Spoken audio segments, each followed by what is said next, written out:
Ao lermos esse salmo, medite nessas palavras e, se você sentir o desejo, já vá confessando a Deus, pedindo a Ele que se compadeça de nós e que tenha misericórdia de nós.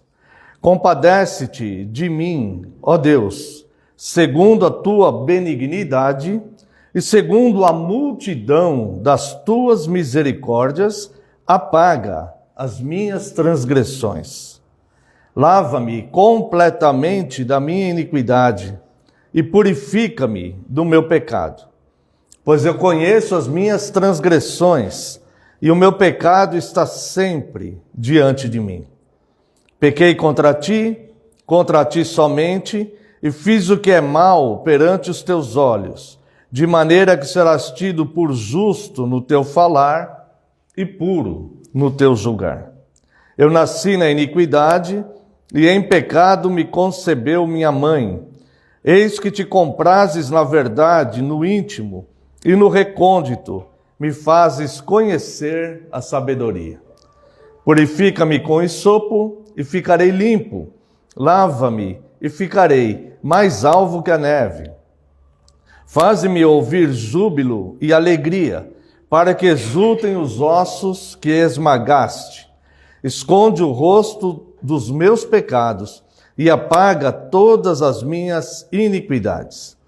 Cria em mim, ó Deus, um coração puro e renova dentro de mim um espírito inabalável.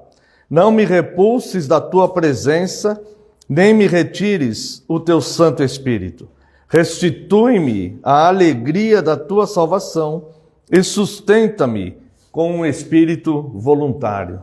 Duas coisas eu gostaria de abordar com os irmãos neste salmo de confissão de Davi.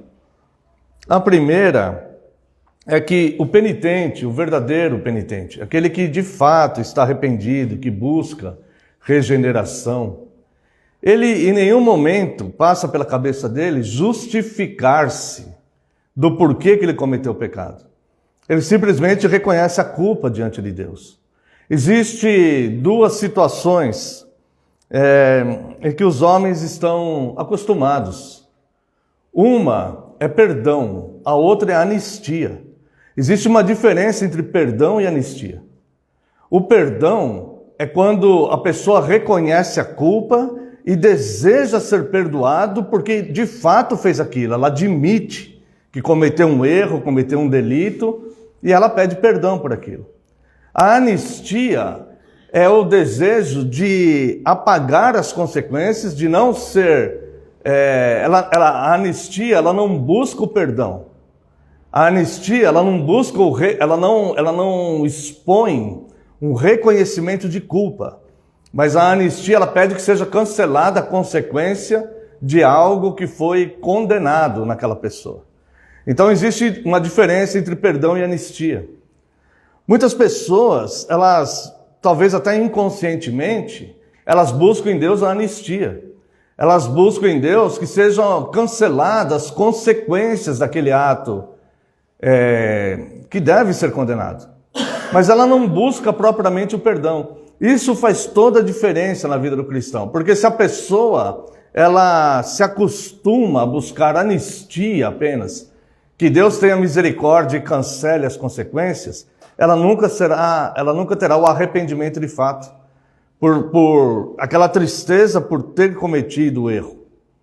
Enquanto que a pessoa que busca o perdão, ela quer um alívio, ela quer de fato ser perdoada, ela reconhece, de fato errei, de fato pequei. Como Davi fala aqui, meu pecado está diariamente diante dos meus olhos.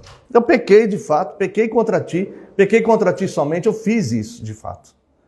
Então ele pede o perdão de Deus. E a segunda questão que eu quero,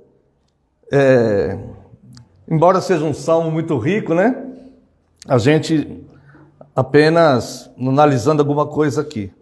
O verso 12, olha a consciência de Davi nesse pedido. Enquanto ele está confessando a Deus, ele tem consciência de algo muito importante que o pecado causa na vida da pessoa. Ele faz um pedido a Deus aqui. Restitui-me a alegria da tua salvação e sustenta-me com um espírito voluntário. O pecado tira essa alegria. Existe, se nós olharmos assim, pessoas que têm medo do inferno, mas não têm medo do pecado, você vê que essas pessoas estão completamente com o olhar desfocado, totalmente fora da realidade. Porque ela tem medo do inferno, ela não quer o inferno, mas ela não teme o próprio pecado. Ela não consegue entender que é esse pecado que vai conduzi-la para o inferno. Porque o salário do pecado é a morte. A morte é a separação de Deus. Então, em geral, pessoas têm medo da punição do inferno, mas não têm medo do pecado. E esse pecado, ele tira a alegria da salvação. Veja bem, ele pode não tirar. Ele sente falta disso. Restitui-me a alegria da tua salvação. Ou seja, é evidente nesse salmo que Davi não está pedindo anistia a Deus. Ele está pedindo perdão, porque a anistia não vai restituir a alegria.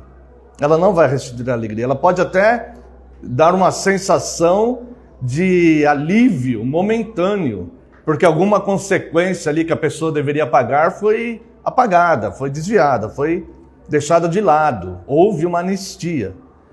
Mas isso não restitui alegria a ninguém, porque essa pessoa continua na culpa. Ela de fato fez aquilo. A única coisa que vai restituir alegria é o perdão de Deus de fato. Quando a pessoa ela reconhece mesmo, ela entristecida, ela fala: Senhor, me perdoe porque de fato eu fiz isso, estou inconformado. Como a palavra nos ensina ali em Romanos 2,12, né? Detestai o mal e apegai-vos ao bem. Então eu me detesto por ser pecador e por ter feito, seja lá o erro aí que eu cometi, eu me detesto por isso. Então eu busco de fato o teu perdão, não só anistia, Deus. Eu busco de fato o perdão. Esse deve ser o pensamento do cristão. Então quero convidar a amada congregação